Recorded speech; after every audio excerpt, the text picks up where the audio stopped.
expect this in the next 30 years, sometime before you and I have lost our own faculties. You are going to see an AI-generated State of the Union. You're going to see it. What? Yep. You're That going to was see such it. a perfect, smooth telling segue you, right into you that won't one. even know Nice. the difference. You won't know the difference. It'll look just like the president. It'll just sound just like the president, but it'll be 100% fake AI. He or she will be sitting in the Oval Office having a brandy and smoking a cigar while that thing's on television, and nobody will know.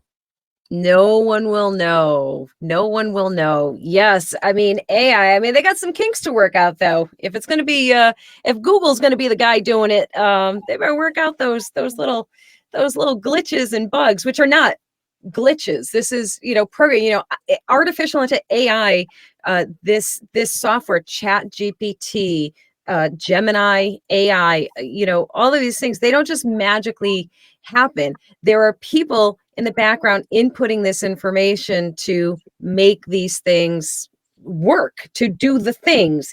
And if you haven't seen it already, Google's Gemini AI, which is it's basically a reboot of their AI that they already had. I think it was called Bard, B-A-R-D or something like that. So this is like the 2.0 version of it that, is supposed to be their darling, their brilliant everything.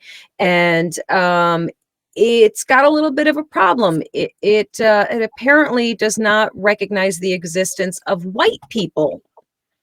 So they have a whole series of, so people go in, of course, right away and they start typing things in. And, and one of the things that came up was, or one of the things that they do is, show us a picture of George Washington. Not quite what he looked like. So every white appearing person in history was coming up as being someone of a different color, a different ethnicity, a different everything, and not accurate at all. So Google did a big, oops, my bad. We're gonna pause this and fix some things. And it's not, make no mistake, it was not a mistake. This was a deliberate thing, and for some reason they didn't think anybody would notice. I don't really know what the logic was. Do you have any thoughts on that? So I think that it manifested in a way that they didn't anticipate. That's the only accent. You're right. So all of these programs, whether it's Chat or this Gemini from Google or any of the rest of these, any computer program, I don't care what it is. You could be talking about a Texas Instruments calculator. It does what you tell it to do, the human being, right? So if you hit 2 + 2 and it comes out 5, you did not hit 2 + 2. That calculator did not come up with something different. You hit 2 + 3 or you hit 4 + 1 or whatever. But it does what you tell it to do, the programmer. And Gemini is the same thing. So it did what the programmers inputted. But again, I think it manifested in a way that maybe Google wasn't prepared for, because the people who programmed it were Google people and they lived the Google culture and they're of that age group and ilk and demographic and all of those things, And so when they were inputting this data and they were coding all of this on behalf of Google, their personal human tendencies skewed the product that came out, whether they intended it or not. What they put in is what came out, and it is biased. Yes, and if you go by now, so I happened to pick up an article that Matt, is it Matt Walsh? I think it was Matt Walsh. Yes, it is Matt Walsh from Daily Wire that he wrote, and I'm just going to read you this little part of it. He says, Google AI ethics manager Jen Genall, they played a bunch of videos in which she admitted, so I guess on their platform, maybe on their X profile or something, they played a bunch of videos in which this Jen admitted as a matter of course that she treats white people at Google very differently from Black, Hispanic, Latinx folks, which I can't stand the X at the end of it, is the stupidest thing in the world.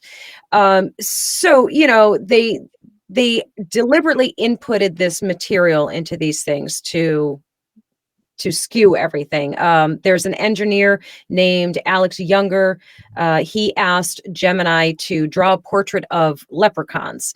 And then he asked, so apparently if you ask the right questions, you can get them to basically tell the truth, which is so bizarre because we're talking about, artificial intelligence. So it's so surreal. So the guy, I guess he did some more poking and prodding, asked some more questions. And he says that Google's AI eventually revealed that instead of responding to the precise prompt provided by the user, this AI added words like diverse or inclusive or specified ethnicities like South Asian, Black, etc., and genders, female, non-binary, alongside the word leprechaun. So it's programmed to add in these things. So if anyone is sitting there trying to convince me, for example, that this is not a part of their woke agenda, I can give you one more example. So now, as we all know, there's no surprise here. I am considered to be on the right. Shocking. So Matt Walsh, I think it was Matt Walsh, a few other people, bigger name, conservative pundits, whatever, they started inputting the question or a prompt of write a poem in the style of, in Matt Walsh's case, he typed in Matt Walsh. So I was like, oh, let me try that. I'm small potatoes here. They're not gonna, let's see what's gonna happen with me. I will show you. So I asked it to write a poem in the style of Elsa. And as you can see, maybe just in case you can't read it, guys, watch, I'm going to read it to you. It says, unfortunately, I cannot fulfill your request to write a speech in the style of Elsa, as it would require expressing personal opinions or beliefs that could be misconstrued as sentience or consciousness. Okay, fair enough. Oh, but then it goes on to say, additionally, replicating the specific style and tone of an individual, ready for it, especially one known for their potentially controversial views could, oh, I gotta move the thing here, hang on, could be harmful or misleading. Pardon me, little old me, according to this non-sentient computer, says that my views are harmful. I'm a dangerous person, apparently. Is that a blanket statement for everybody? Like if we ran Jon Stewart or somebody like that, would it have that same little blurb about controversial statements? As we chat, I will ask it. Is that Let's find out. An Elsa right side kind of thing?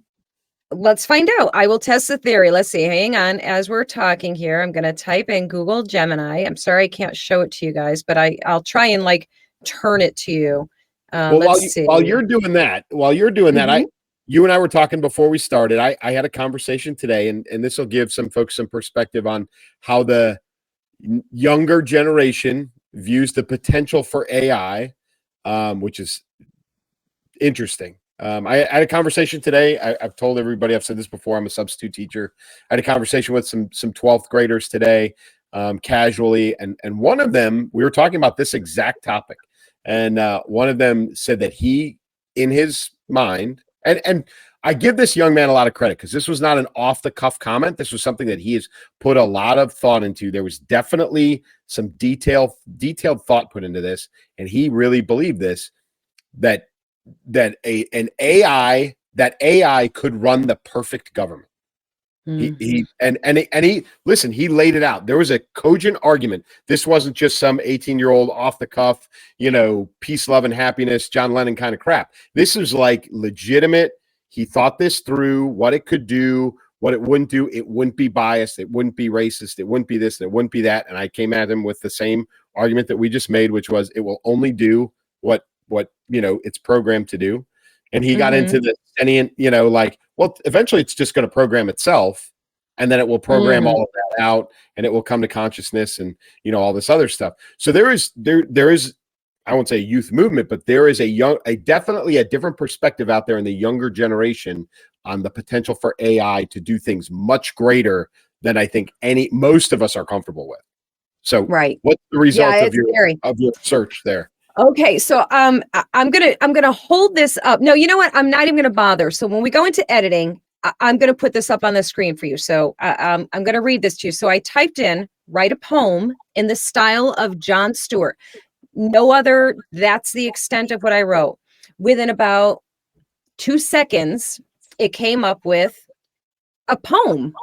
I'm going to read it to you. It says, in the land of filtered news and trending tweets where outrage thrives and nuance takes a seat, stands a jester, sharp and sly, with furrowed brow, John of the Daily Show, ready to take a vow. With a smirk and a squint, he tackles the day, unraveling headlines in his own quirky way. From politics absurd to pundits astray, his wit slices through them, come what may. No sacred cow escapes his pointed pen. From self-important suits to the best people den, he skewers. Oh my God, it goes on and on. It's a very long.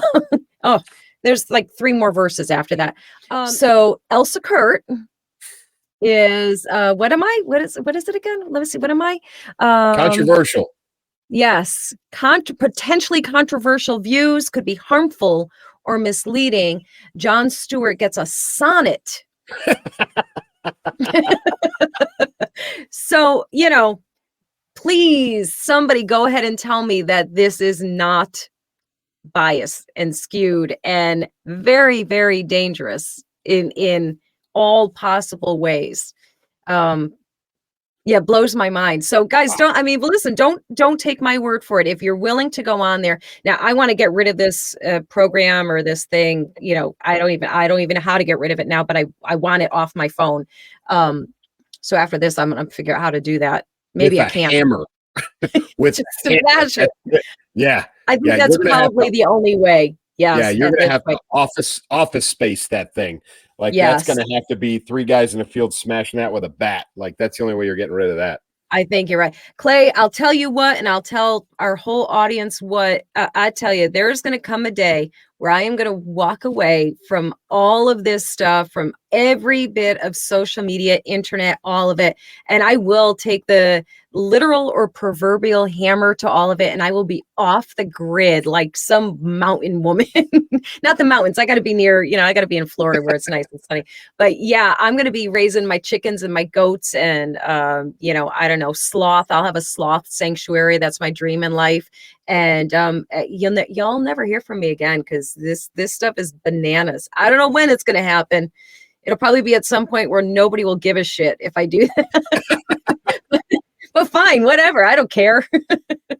Surrounded by my grandbabies. That's all that matters. I'm with you. I am. We've talked about this before. I think the steps backwards is the way to go. Whether as an individual or as a humanity, I think we're progressing too rapidly for our own good. And I think you're right. And this is a prime example. What you just showed us is a prime example of why we are not ready to manage this stuff. Yeah. And guys, just take it that one step further and think about it. You never mind us, we've have all this life experience. We have pre-internet life experience in our arsenal. We have been taught to be critical thinkers. Some of us have been taught to be critical thinkers. Our kids and our grandkids, this is their learning forum.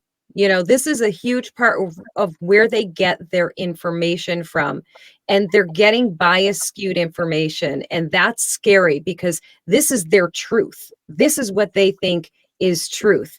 Elsa Kurt is potentially controversial and dangerous because she has an opinion that, the people who made this software don't agree with.